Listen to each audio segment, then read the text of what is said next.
Hello, I, S. Marie Anthony, Assistant Professor EC Department, would like to do a presentation on determining loop gain with a review of feedback amplifiers. Feedback amplifier is nothing but an amplifier which has a feedback path existing from the output to the input. Such a kind of amplifier is known as feedback amplifier. There are two types of feedback based on the impact on the gain. You can classify them as a positive feedback where the feedback in the amplifier increases the overall gain, and negative feedback if the gain decreases whenever there is a feedback from the output. The negative feedback amplifier usually subtracts a fraction of the output signal from the input so that the negative feedback opposes the original signal. The negative feedback improves the overall performance of the circuit by improving the gain stability, linearity, frequency response, step response, and thereby reducing the sensitivity to the various parameters affected by the environment or by its manufacture. A feedback amplifier is a system of three common elements: an amplifier with gain, open loop gain, which is AOL, feedback network represented by beta, and a summing circuit. The block diagram of a general feedback amplifier has an amplifier block, a feedback network block, and the input is represented by a source and the output is represented by a load here. Here the input signal is Xi obtained from the source Xs and in combination with the feedback signal Xf. The output signal is X0. The arrow marks in the blocks indicate the direction of the signal flow. The general feedback equation represents the feedback equation for a feedback amplifier circuit. So in a feedback amplifier circuit, the closed loop gain represented by AF is nothing but a ratio between the output signal, which could be either voltage or current, divided by its input signal. The ratio, which is given by A divided by 1 plus A beta, is the general feedback equation, wherein A beta is nothing but loop gain and feedback factor is beta. Properties of negative feedback. A negative feedback amplifier shows the various properties like gain desensitivity, bandwidth extension, reduction in noise, and also reduction in nonlinear distortion. Coming to the basic topologies of a feedback amplifier, we have four different types of feedback topologies based on its connection at the sampling and mixing network. An voltage amplifier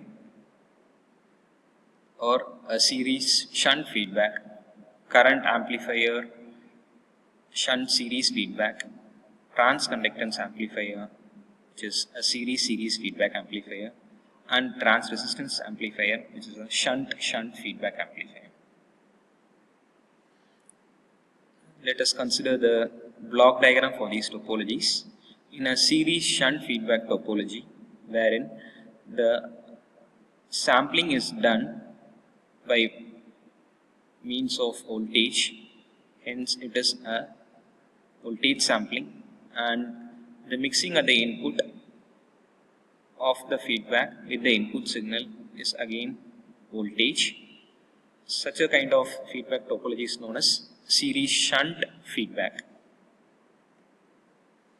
The shunt series feedback topology has current mixing and current sampling. The series feedback topology has a voltage mixing circuit at the input and a current sampling topology is followed at the output. Shunt feedback topology has current mixing and voltage sampling. Open loop gain of an amplifier is nothing but gain obtained when there is no feedback in the circuit. You have only the amplifier and the gain is calculated by the ratio of output divided by its input. In a feedback amplifier, the open loop gain is basically the product of gain of the amplifier and the feedback network. And the negative sign in the expression is nothing but it indicates a negative feedback. The method to find loop gain is done by following these steps. The feedback loop is broke at a place and the input signal is reduced to its internal resistance and a test signal is applied to the input of the feedback circuit. Then the resulting output signal is solved. If the output signal is a voltage signal, then the test signal is a voltage and the open circuit voltage is measured. Similarly, if the output signal is a current signal, the test signal is a current and a short circuit current is measured to find the resulting output signal. As you could see from this diagram, the process by which the loop gain is calculated is represented. XTST is nothing but test input signal what we give, and X0 is going to be the output what we obtain. Hence, loop gain is going to be the ratio of output signal X0 divided by the test signal XTST, which is nothing but beta E. If it is a negative feedback amplifier, we get a loop gain of minus beta A. Ultimately, a negative feedback amplifier will exhibit the following properties, which is achieved by trading off gain.